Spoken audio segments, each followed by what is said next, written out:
you ready for a war?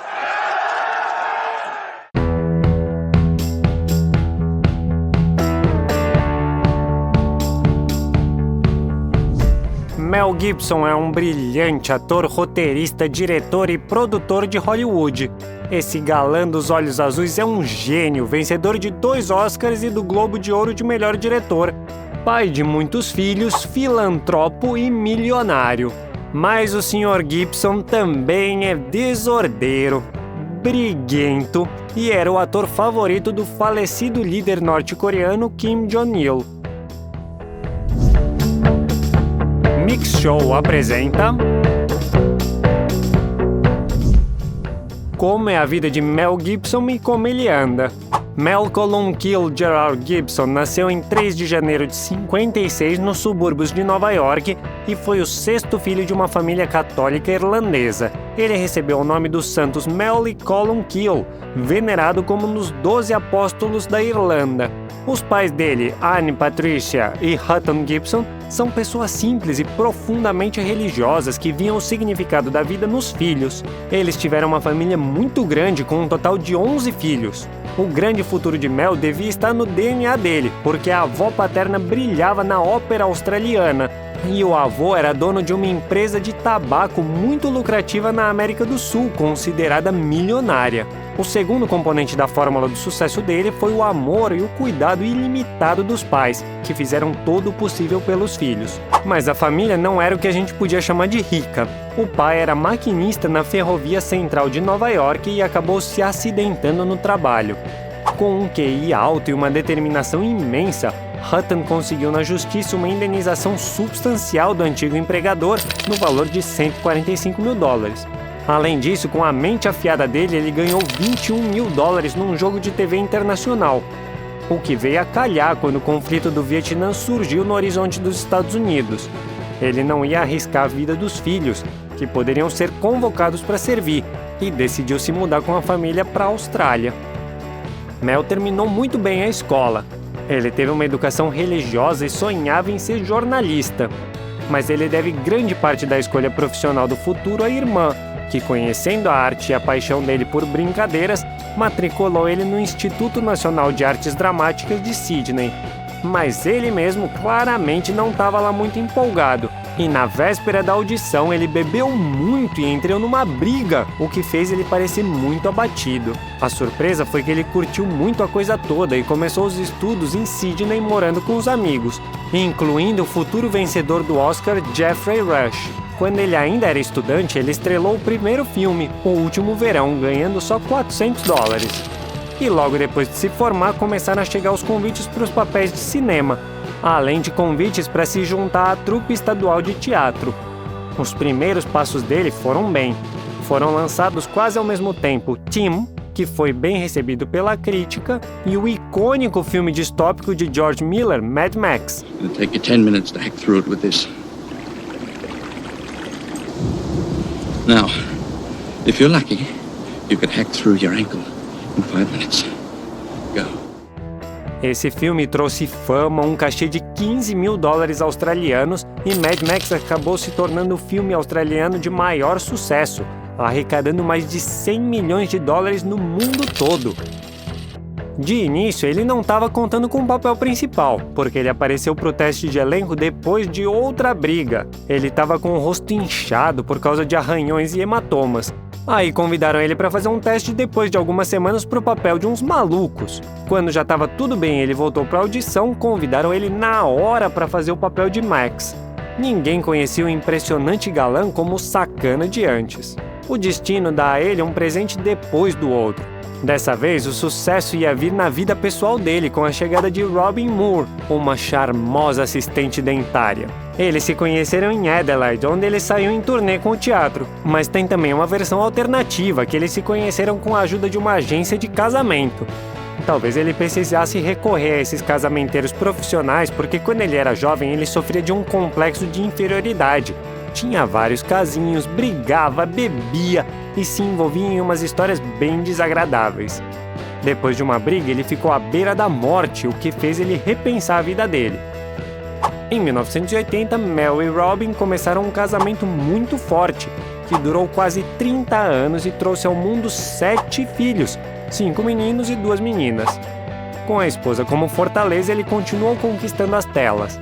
Em 81, ele trabalhou com Miller de novo em Mad Max 2, A Caçada Continua. 2 days ago, I saw a vehicle that had hauled that tanker. You want to get out of here? You talk to me. O filme foi bem com o público e com a crítica e foi considerado um dos melhores filmes do ano. Mel faturou $120 mil. Na mesma época, foram lançados vários outros filmes de sucesso. O drama de guerra Gallipoli sobre as dificuldades da Primeira Guerra Mundial, recebendo $35 mil australianos. O filme de ação da Segunda Guerra Mundial Força de Ataque Z, que trouxe a ele $1.000 australianos. E o melodrama O Ano que Vivemos em Perigo, em que ele contracenou com Sigourney Weaver. Nos próximos anos, ele invadiu Hollywood, trabalhando em uma série de filmes de alto nível. Em 84, saiu o drama de aventura Rebelião em Alto Mar. Depois ele apareceu no drama O Rio do Desespero, que recebeu várias indicações ao Oscar, e no melodrama Mrs. Soffel, Um Amor Proibido. A cervejaria japonesa Asahi decidiu aproveitar a fama dele e fechou um contrato de $1 milhão com ele. E segundo esse contrato, ele deveria aparecer várias vezes em público com uma lata de cerveja. Ele cumpriu as obrigações muito bem, bebendo de 7 a 8 latas uma atrás da outra por dia e sempre se recusando a substituir a bebida por chá ou água. Isso aí foi meio que uma brincadeira de mau gosto para ele, já que na mesma época ele teve a carteira suspensa por 3 meses e pagou uma multa de $400 por dirigir alcoolizado. Em 85 saiu a terceira parte da franquia Mad Max, que ele fez pela última vez. Mad Max 3, além da Cúpula do Trovão, foi um espetáculo, super dinâmico, e Mel faturou $1,2 milhão australianos. 1 hour. If you find him, what then? I'll ask him to return what's mine. Oh, and of course he'll be desperate to clear his conscience. He will be. You that good? Mm-hmm. Ele finalmente conseguiu se firmar em Hollywood com o papel principal no mega popular filme de ação Máquina Mortífera, de 87. $100,000! $100,000! Did you hear what he said? 100,000? I'm sorry, I can't afford that, not on my salary. O filme trouxe aos criadores uma série de prêmios, incluindo o Oscar de melhor trilha sonora. Martin Riggs, que Mel incorporou na telona, foi eleito um dos melhores personagens do cinema pela revista Empire. Eles fizeram uma abertura alternativa para o filme, apresentando o personagem principal menos amigável e com um final que pode ser visto em DVD. O sucesso do primeiro fez os produtores criarem uma continuação, mas nesse meio tempo, Mel apareceu no suspense policial Conspiração Tequila. Já durante as filmagens de Máquina Mortífera 2, em 89, ficou claro que não era nada lucrativo matar um personagem tão brilhante. E aí eles reescreveram o roteiro original para poder ter mais continuações do filme, que no final das contas foram um total de 4. Riggs, one more thing. What? You know what that says? Yeah. Same thing as that, but I don't give up. Para fazer a continuação, Mel teve que recusar o papel em Batman, mas foi a belíssima atuação dele no primeiro filme que deu a ele a chance de realizar o sonho de qualquer ator, interpretar o papel de Hamlet, na adaptação para o cinema da tragédia de Shakespeare. A cena da tentativa de suicídio de Riggs deixou o diretor Franco Zeffirelli tão chocado que ele só conseguia ver Mel Gibson no papel principal. Nenhuma grande empresa queria financiar esse clássico, aí Mel teve que criar a própria empresa dele para filmagem e sair do papel. Foi assim que nasceu a Icon Production, que já lançou mais de 20 filmes. Ele pegou um fragmento do ícone da Mãe de Deus de Vladimir como logotipo da empresa. Gibson trabalhou muito no começo dos anos 90 em filmes como Alta Tensão, Eternamente Jovem e o filme de ação e guerra Air America, Loucos pelo Período, em que ele faturou $7 milhões. Em 92, os fãs estavam aguardando a continuação da história de Martin Riggs. O terceiro Máquina Mortífera foi um grande sucesso e fez Mel ficar $10 milhões mais rico. Depois veio o faroeste de comédia Maverick, e ele levou um cachê ainda maior, $15 milhões. I might have said a gut was cheap, but never a coward. Cheap! Never call a man a coward. I was teasing. Teasing! Oh. I don't like being teased. Além disso, ele estava dando o máximo tentando dirigir e estrelar o primeiro filme dele. Ao contrário do que se esperava, o filme O Homem Sem Face não fez sucesso. Mas esse não foi o caso da próxima criação de Mel Gibson, o drama sobre a luta pela independência da Escócia, Coração Valente. You tell your king that William Wallace will not be ruled, and nor will any Scot while I live.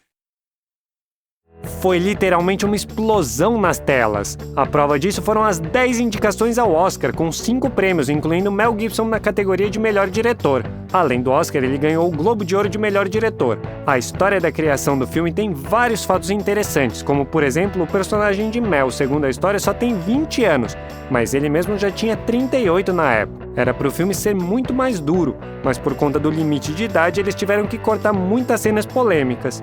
Os ativistas de direitos dos animais também duvidaram que correu tudo bem. Eles não acreditavam que nenhum cavalo tinha ficado ferido. Ele conseguiu sair do escândalo provando que alguns dos cavalos no set eram mecânicos. E em 2000, a espada que ele usou no filme foi leiloada num evento por $170 mil. Em 95, Mel se aventurou na animação, dublando 2 projetos ao mesmo tempo, Gasparzinho, Fantasminha Camarada e Pocahontas. Logo depois vieram 2 suspenses e Mel faturou $20 milhões por cada, O Preço de um Resgate e Teoria da Conspiração. Em 98 foi lançado Máquina Mortífera 4 e Mel mais uma vez quebrou o próprio recorde de cachê e faturou 25 milhões. Além disso, ele assinou um contrato de publicidade bem lucrativo com a montadora Subaru e fez um vídeo dirigindo o sedã Legacy com volante à direita nas estradas de Estocolmo e Nova York. Aliás, o próprio Mel escolheu outro carro japonês. Ele é dono de um modesto sedã Toyota Cressida. Na virada do século, o público conferiu o trabalho dele no filme de ação O Troco e no suspense policial O Homem de $1 Milhão. E também ouviu a voz dele no desenho A Fuga das Galinhas. A galera também se lembra do drama histórico O Patriota, e por esse aí ele faturou $25 milhões. I understood you to be patriot. If you mean by patriot, am I angry about taxation without representation? Well, yes, I am. Vale dizer que a pedido de Mel eles fizeram uma mudança significativa no roteiro. Tinha 6 crianças escaladas para o filme, mas colocaram mais uma, porque ele mesmo tinha 7 filhos. O filme do que as mulheres gostam com certeza é muito especial na carreira dele. Do you ever consider dating a woman who wears real underwear? You know, the kind that covers the entire bottom the way it's supposed to. No, but if I ever do, should I give you a call?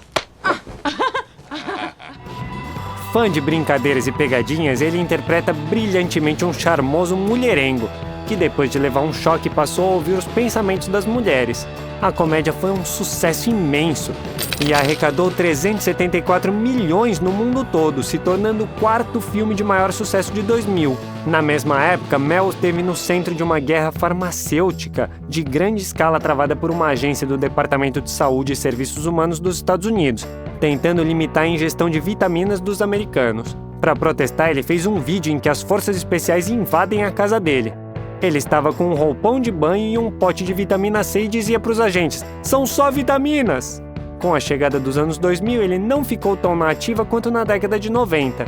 Ele fez os filmes Sinais e Fomos Heróis, que renderam a ele um total de $50 milhões, o musical policial The Crimes, de um detetive, e a série Adoráveis Selvagens.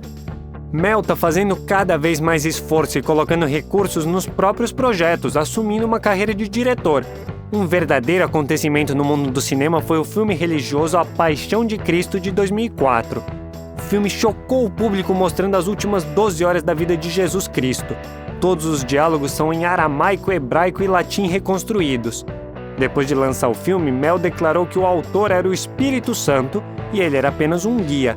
Ele até doou $100 milhões para a Igreja Católica. A filmagem foi extremamente difícil. O ator principal vivia se machucando, ele até foi atingido por um raio. Para eles serem mais precisos no trabalho, eles decidiram abandonar a computação gráfica, confiando 100% no trabalho dos maquiadores, que levava 10 horas. Além disso, o ator que interpretou Jesus várias vezes foi chicoteado por acidente, e a cruz que ele carregava não era falsa, era uma cruz de 70 quilos. Por essa abordagem altruísta e completa, o filme acabou sendo grandioso. O público inteiro ficou chocado, incluindo o Papa João Paulo II, que elogiou a obra, e a filha de Mel, Hannah, ficou tão impressionada que quis ser freira. Não é de admirar que o filme tenha arrecadado 609 milhões no mundo todo, o que ainda coloca ele entre os 10 filmes de maior bilheteria em 17 anos. Depois das filmagens, Mel decidiu comprar por 15 milhões de dólares a Mango, uma ilha tropical de 22 quilômetros quadrados cercada por vegetação no arquipélago de Fiji. Ele falou que manteria a ilha como ela é naturalmente para recreação e manteve essa palavra. As imagens de satélite só mostram uma pista de terra batida, a propriedade dele no lado norte e as casas dos residentes locais que são pagos por ele. O próximo projeto em grande escala da Icon foi o filme místico Apocalipto, baseado num épico histórico e nas lendas dos maias. Mel atuou como produtor, diretor e roteirista. Como nos outros filmes, ele tentou alcançar a máxima precisão e não confiou em computação gráfica. As filmagens aconteceram principalmente no estado mexicano de Veracruz e as pirâmides de degrau são modelos recriados a partir das pirâmides reais. No filme, os maias parecem ser pessoas extremamente cruéis, o que foi recebido muito mal por muitos historiadores. E representantes de uma das comunidades étnicas apresentaram uma queixa à Comissão de Direitos Humanos de Yucatán. Na mesma época, surgiu um escândalo com Mel preso de novo por dirigir bêbado. Dessa vez, ele se comportou super mal, gritando umas falas antissemitas. Esse incidente quase custou a reputação dele, mas ele saiu ileso, se desculpando publicamente e declarando que às vezes tem uns lapsos. Depois desse incidente, ele ficou 10 anos na sombra sem filmar nada. Sonhando com privacidade, em 2007 ele comprou uma propriedade de 162 hectares na Costa Rica. Ele tinha reparado nesse cantinho pitoresco há muito tempo, quando estava procurando um lugar na natureza para o filme Apocalipto, e desembolsou 26 milhões de dólares. O rancho é uma vila cercada por floresta tropical e tem um quintal encantador. A casa tem vários quartos em estilo colonial clássico, salas de estar com predominância de madeira no interior e uma piscina no local também. Depois ele tentou vender a casa por 35 milhões. Afinal, Mel não é só um bom ator, mas também um bom empresário, que saca muito de comércio. Ainda em 2007, ele vendeu a outra propriedade no estilo Tudor em Connecticut por 40 milhões de dólares, que ele tinha comprado por 9 milhões em 94. Esse castelo de quase 15 quartos é cercado por um jardim deslumbrante, e os interiores da sala de estar com lareira, biblioteca e sala de jantar são ricos e charmosos à moda antiga. Dá para explicar essa lacuna de criatividade dele e a compra de imóveis pela situação muito difícil na vida pessoal. Na primavera de 2009, vazaram os rumores que a família feliz dele tinha se separado. Diziam que o casal não morava junto há 3 anos. Logo depois, Mel foi assistir à estreia de X-Men Origins Wolverine com a pianista e cantora Oksana Grigorieva. Ela conheceu Mel durante as filmagens de uma das obras dele, e logo ele ficou fascinado e produziu um álbum dela. Existe uma versão que o encontro não aconteceu por acaso, mas foi graças a Pete Listerman, um agente de encontros com moças conhecido em certos círculos, mas não há provas disso. Depois de uma separação consensual e a notícia que Oksana estava grávida de 4 meses, Robin pediu o divórcio e processou Mel por uma indenização que saiu em 850 milhões de dólares.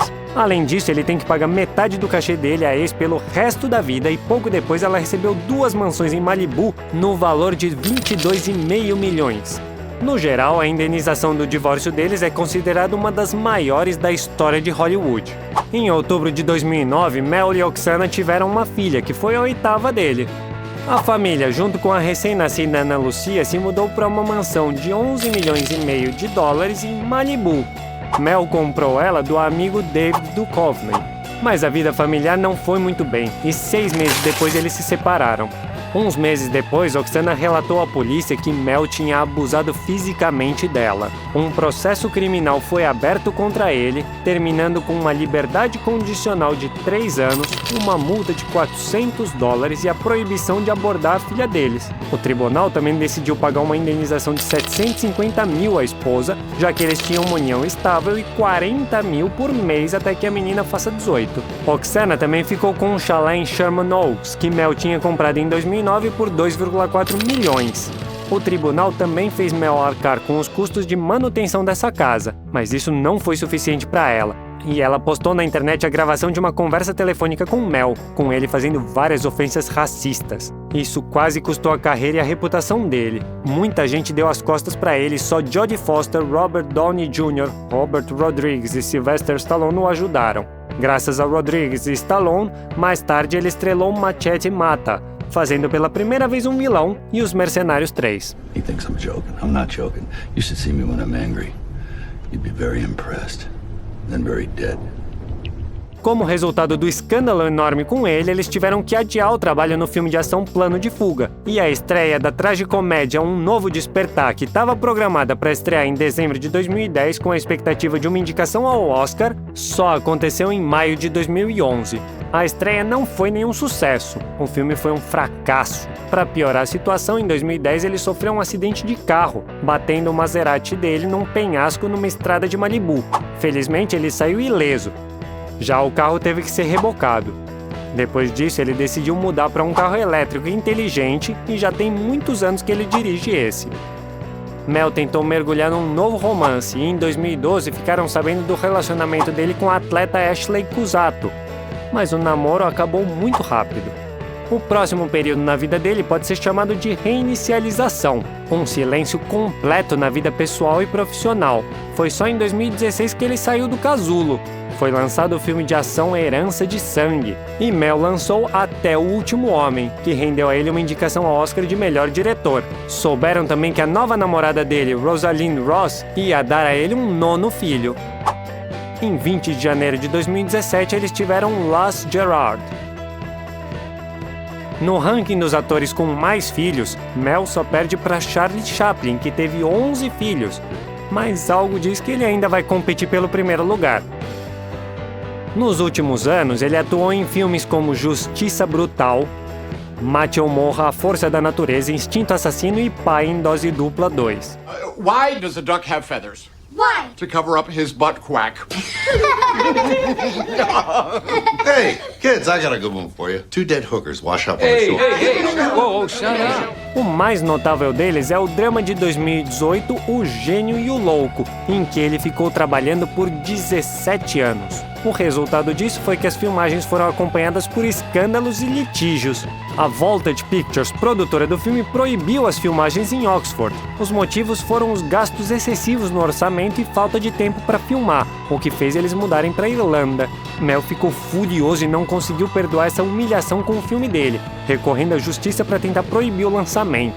Mas ele não conseguiu e, para se vingar, ele simplesmente não participou da publicidade. Em 2020, ele fez o papel principal na comédia Entre Armas e Brinquedos. Remember when my bacon went through the vegan sugar-free phase? Yeah. I was lucky to survive it. Must have lost 12 pounds. Em 2021, ele apareceu nos filmes de ação O Jogo da Espionagem, Instinto Assassino e Crime em Hollywood. E no ano seguinte, ele fez Luta pela Fé, a história do Padre Stu, Até o Limite, Assento Quente, Panamá e Bandido. Mesmo com processos judiciais e pagamentos de pensão alimentícia, Mel Gibson tem mais ou menos 425 milhões de dólares. Além disso, de acordo com algumas fontes, ele bateu o recorde de 400 milhões com A Paixão de Cristo, tendo investido 30 milhões do próprio bolso. De acordo com informações mais recentes, ele não tá parado não. Ele dirigiu Máquina Mortífera 5 e fez o papel principal em O Continental do mundo de John Wick. E o principal evento do próximo ano vai ser o possível lançamento da continuação do marcante filme sobre a vida, a morte e a ressurreição de Jesus Cristo, A Paixão de Jesus Cristo Ressurreição, com Mel como diretor, roteirista e produtor. A gente tentou trazer você o mais perto possível de Mel Gibson, esse brilhante ator, diretor e uma pessoa nada comum. Você acha que ele ainda pode surpreender o mundo com novas obras-primas como Coração Valente e A Paixão de Cristo? Se você gostou desse vídeo, deixa um like e não se esqueça de se inscrever para não perder nada do que vem por aí.